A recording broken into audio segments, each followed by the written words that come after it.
बिस्मिल्लाहिर्रहमानिर्रहीम। अस्सलाम वालेकुम। मैं हूं मिसेज़ मसूद और आप देख रहे हैं राजा मसूद फूड यूट्यूब चैनल। आज हम आपके साथ शेयर कर रहे हैं बहुत ही मज़ेदार और बहुत ही टेस्टी से रेशेदार शामी कबाब की रेसिपी, बीफ शामी कबाब की रेसिपी, जो कि बहुत मज़े के होते हैं और इन्हें बनाना बहुत ही आसान है। तो आज हम इन्हें बगैर जो है वो अंडे के फ्राई करेंगे, तो ये बिल्कुल भी नहीं टूटेंगे। तो ये देखने के लिए रिक्वेस्ट यही है कि वीडियो पूरी देखिएगा, स्किप मत कीजिएगा।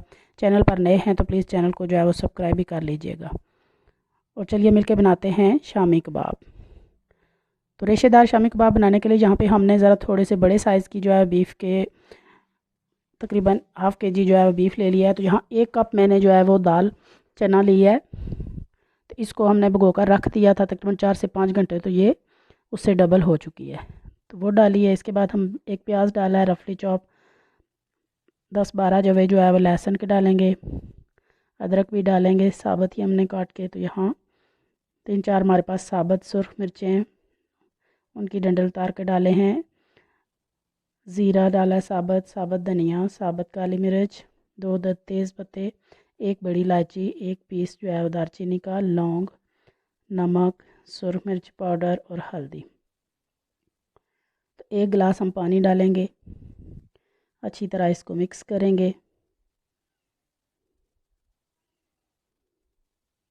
तो कुकर की लिड बंद कर देंगे और इसको सीटी आने के बाद हम तकरीबन जो है वो 25 मिनट जो है वो प्रेशर देंगे। तो यहाँ 25 मिनट गुजर चुके हैं। तो खोल के देखते हैं, माशाल्लाह से देखें बिल्कुल पानी ड्राई हो चुका है। तो अगर आपके इस स्टेज पे पानी है दाल में, तो आप दोबारा से चूल्हा जो है वो जलाकर इसके बिल्कुल पानी जो है वो पका कर इसको ड्राई कर लें। तो इससे आपकी जो है वो टिक्कियाँ बिल्कुल जो है वो सॉफ्ट नहीं बनेगी। तो यहाँ हम जो है वो दारचीनी, तेज़ पत्ता और जो मोटी इलायची जो है हमने निकाल ली है।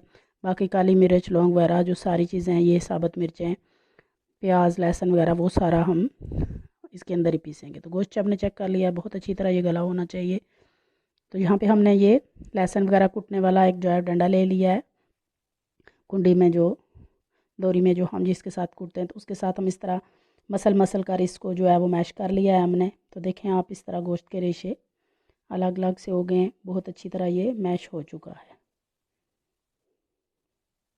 चॉपर में भी आप जो है वो इसको कर सकते हैं, लेकिन उससे आके गोश्त के रेशे कट जाते हैं और इस तरह रेशेदार कबाब आपके नहीं बनते। तो यहाँ पे हम इसे एक प्लेट में निकाल लेंगे। गरम गरम ही हमने इसको कूट लिया है, क्योंकि गरम गरम जो है मैश करने से अच्छी तरह ये मैश हो गया है हमारा सारी चीज़ें।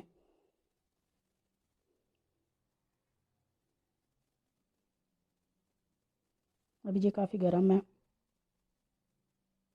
और बहुत सॉफ्ट भी लग रहा है।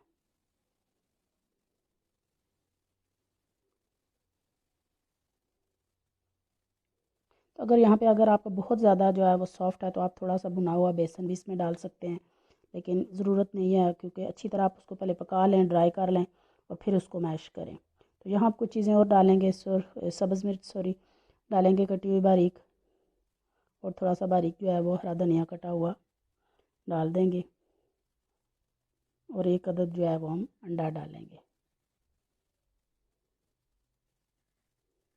और इन सारी चीज़ों को अच्छी तरह जो है वो मिक्स करेंगे हाथ की मदद से।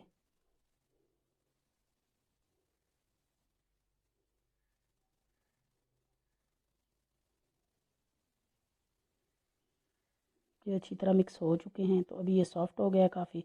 तो हम इसको जो है वो 10-15 मिनट के लिए फ्रिज में रख देंगे, ताकि ये अच्छी तरह जो है वो हार्ड हो जाए। तो 10-15 मिनट गुजर चुके हैं, ये देखें माशाल्लाह से हार्ड हो चुका है। तो अभी हाथों को हम ऑयल लगा लेंगे और थोड़ा सा मसाला हम लेंगे और इस तरह इसका थोड़ा सा दबा कर बॉल बनाकर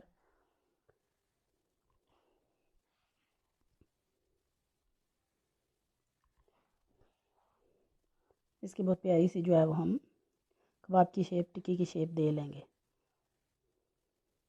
हाथ की मदद से बहुत सी प्यारी सी जो है वो टिक्कियाँ बन जाती हैं। बहुत सा माशाल्लाह अच्छा सा ये टाइट हो चुका है, ठंडा होकर बिल्कुल भी नहीं ये टूट रहा। बहुत प्यारी सी टिक्कियाँ जो है वो बन चुकी हैं।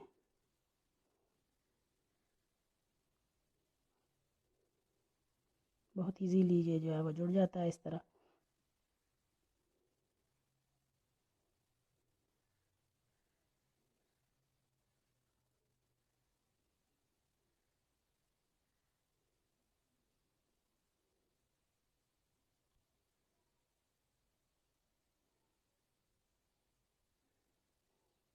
तो यहाँ पे हमने सारी टिक्कियाँ बना ली हैं। तो इस स्टेज पे आप इन्हें फ्रीज़र में रख कर इनको सेव भी कर सकते हैं और 3-4 महीने तक आप इन्हें इस्तेमाल कर सकते हैं।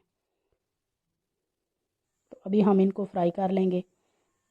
तो ऑयल जहाँ पे हमने गर्म होने के लिए रख दिया है, तो बिल्कुल बहुत कम ऑयल हम यूज़ करेंगे और कोई अंडा वगैरह हमने नहीं लगाया। तो बहुत ईजीली जो है वो हमारी टिक्कियाँ जो है फ्राई हो जाएंगी और बिल्कुल भी नहीं टूटेंगी। शैलो फ्राई हमने इनको करना है, बस अच्छा सा गोल्डन जो है वो कलर आने तक, क्रिस्पी सा बाहर से होने तक हमने इनको दोनों साइड से फ्राई करके गोल्डन करना है, क्योंकि ऑलरेडी इसमें सारी चीज़ें पकी हुई हैं।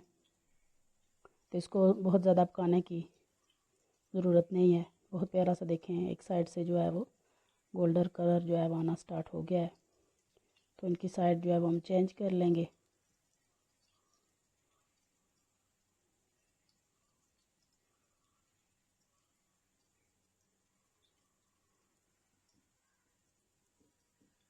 बहुत ही प्यारी सी खुशबू आना स्टार्ट हो चुकी है।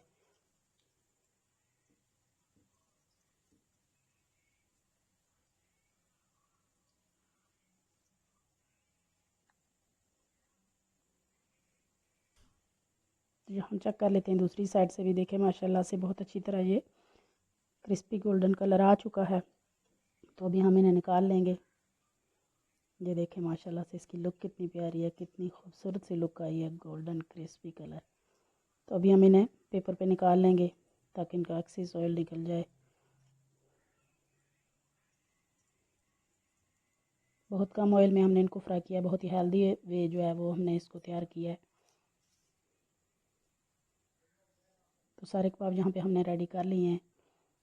तो आप देखें माशाल्लाह से कितनी प्यारी इनकी लुक आई है और जितने खूबसूरत ये देखने में लग रहे हैं ना, इंशाल्लाह इतने ही मज़ेदार ये खाने में भी होंगे। आप इन्हें चटनी के साथ, पुदीने की चटनी, दही की चटनी के साथ, चाय के साथ मेहमानों को सर्व करें, बिरयानी पुलाव के साथ आप इन्हें खाएं। बहुत ही मज़ेदार इंशाल्लाह आपको जो है वो मज़ा देंगे। बगैर अंडे के आप इन्हें हेल्दी वे में कैसे जो है वो फ्राई कर सकती हैं कम ऑयल में। बहुत ही खूबसूरत और बहुत ही जो है वो मज़ेदार भी हैं। तो यहाँ हम आपको चेक करवाते हैं इसके रेशे।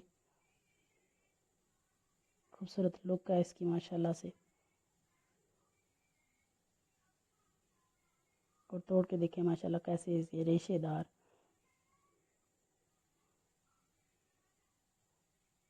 और ख़ूबसूरत से ये तैयार हुए हैं। तो हम इसे जो है वो केचप के साथ ट्राई करेंगे।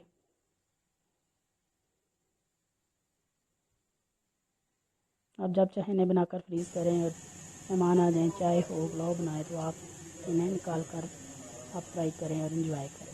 तो उम्मीद करते हैं आज की रेसिपी पसंद आई होगी। पसंद आई प्लीज़ लाइक और शेयर भी कीजिएगा। चैनल पर नए हैं तो प्लीज़ चैनल को सब्सक्राइब किए बिना मत जाइएगा। अपना बहुत ख्याल रखिएगा, मुझे दुआओं में याद रखिएगा। बहुत शुक्रिया। अल्लाह हाफिज़।